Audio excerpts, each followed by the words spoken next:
Ləkin kəndi, Cəlilabad Ləkin kəndi. Bir vaxt şəhərə oxşayırdı, qəsəbə idi. İndi heç nə. Xaraba qalır, bütün cəmaət köçür, şərait yoxdur.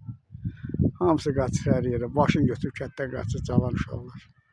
Bax, o dağları görürsünüz, duman gəlib, dağları tutub. Qalın meşəli idi, qalın meşəli idi. Suyu, bulağı, hər şeyi. İndi yox, qaz yox, zad yox. Qazı veririk bütün dünyaya, özümüz o məsəl var da, dünyanı bəzər, özü lüt gəzir. Bizim ölkə elədir. Hər yeri bəzir, özümüzə yoxdur. Neyəyə, qazı verin Avropaya, oraya, haraya istəsiniz. Biz neyəyə, kərmə yandıracaq, onu da tapsaq, valla. Odun zad yoxdur, yox, odun nə gəzir? Odunun kubu çıxır 70-80 manat. Odunun uzunluğu verirlər 25-30 santimetrdir.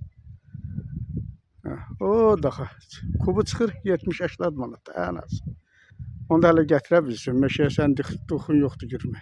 Gəl keç valla. O da, bax bu da. Kimə nə deyəcəksin? Bax, qazı verək Avropaya, özümüz kərmə tapsaq yandıracaq. Yox tapmasaq nə? Ona görə hamı qaçır da kətdən. Nə mal heyvan saxlayan var, nə bir şey. Ətin kilo qalxıb 16-17 manat.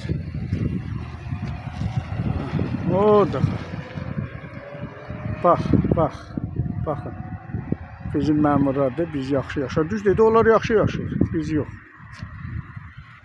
Biz yaşamırıq, onlar yaşayır. Biz nəyə yaşamalıyıq ki? Yaşamalı da olar. Biz qazı, zadı, neftimizi hamısı verməliyik onlara. Biz yaşamamalıyıq. Kərmə tap yandır da. O Sabirin deyə desən şeri deyil. Sən də özü insan mı sayırsan, insanlığı əbla kişi, asan mı sayırsan? Düz deyir. Qardaş, o 100 il bundan qabaq deyir. Bəlkə də çox. Odur. Azərbaycanın kətləri, xüsusən Cəlilabadın kətləri xaraba qalıb. Elə kənd var, 100-150 ev idi, indi bir nəfər də yoxdur. Bir nəfər də yoxdur, hamısı köçüb gedir. Budur, bax.